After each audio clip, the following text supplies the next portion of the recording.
जी। Doctor Ashutosh, मैं आपके पास आऊंगा। जी। आपकी पार्टी का आज प्रदर्शन था। अभी आपने कलकत्ता का हाल देखा। भारतीय जनता पार्टी ने वहां कैसे प्रदर्शन करती है। पता नहीं उससे आप लोग कुछ सीखते हैं नहीं सीखते हैं। आपके प्रदर्शन के साथ क्या भारतीय जनता पार्टी सरकार ने व्यवहार किया? जी। धन्यवाद अमरीश जी।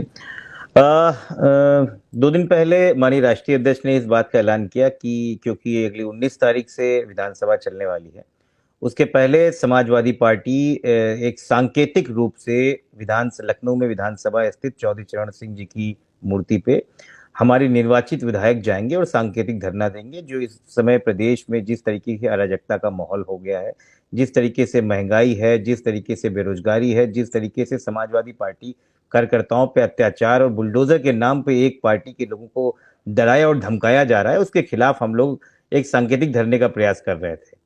और ये कोई ऐसी चीज नहीं थी अमरीश जी जिसको हम कोई दंगा करके या गाड़ी जला के करने जा रहे थे। इसको हम लोग घोषणा करके करने जा रहे थे।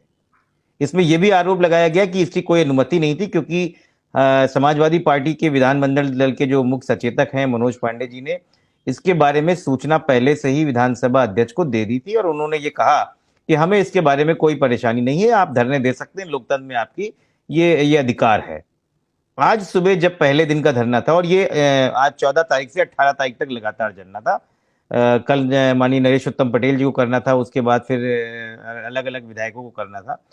आज जब सुबह का घटनाक्रम हुआ तो कल रात में 12 बजे के बाद से ही हमारे विधायक या तो अपने घर में थे और या फिर लखनऊ आने के लिए तैयार हो रहे थे, तो उनको वहीं से हाउस अरेस्ट कर दिया गया।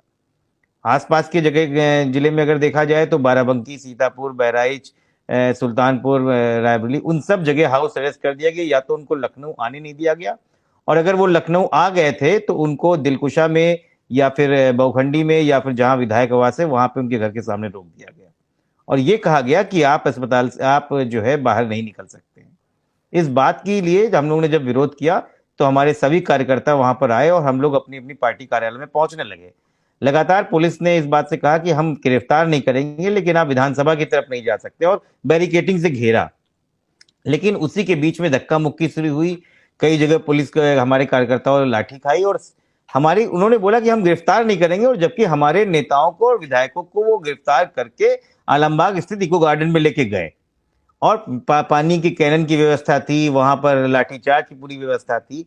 हम सिर्फ ये जानना चाहते हैं, क्या प्रमुख विपक्षी दल होने के नाते अगर इस प्रदेश में एक अराजकता के खिलाफ जो संविधान ने हमको अधिकार दिया है और हम एक सांकेतिक तरीके से जा सकते हैं, क्या योगी सरकार या भारतीय जनता पार्टी की सरकार एक हिटलरशाही तरीके से ये इसको दबाना चाहती है? क्या ये बताना चाहती है कि विपक्ष किसी भी तरीके से आवाज उठा नहीं सकती है? मुझे नहीं याद है, मुझे याद है कि पंडित अटल बिहारी वाजपेयी ने बार बार कहा था कि एक स्वतंत्र लोकतंत्र के लिए विपक्ष की आवाज बनना बहुत जरूरी है। जब वो 70 साल तक विपक्ष में रहे तब ये बात उनको सुनाई पड़ती थी। आज भारतीय जनता पार्टी के नेता क्या वो भूल गए हैं? क्या हम बात भी नहीं उठा सकते हैं? और स्थिति यह है कि हमारे ज्यादा से ज्यादा विधायक इस समय हाउस अरेस्ट है और रात में छोड़े गए, लेकिन हम समाजवादी पार्टी इससे घबराने वाले नहीं है अमरीश जी। और आपके चैनल के माध्यम से हम इस बार बताना चाहते हैं कि एक नारा हम लोगों ने सीखा है कि आंदोलन के आदि समाजवादी, ये पानी की बौछारें, ये लाठियां, ये जेल, ये हमको नहीं तोड़ सकती। और नेताजी ने कहा था कि जब भी सरकारें बनती हैं 6 महीने उसको टाइम देना चाहिए और 6 महीने बाद हम सवाल पूछेंगे। तो आज ठीक 6 महीने हो रहे हैं, अगर आप देख लीजिए मार्च के दिन आज ही के समय जो है भारतीय जनता पार्टी जो है अपनी शपथ ले रही थी और 6 महीने पूरे हो गए। अब सवाल का जवाब देना भारतीय जनता पार्टी को देना ही पड़ेगा और हम किसी तरीके से उसमें पीछे नहीं हटने वाले।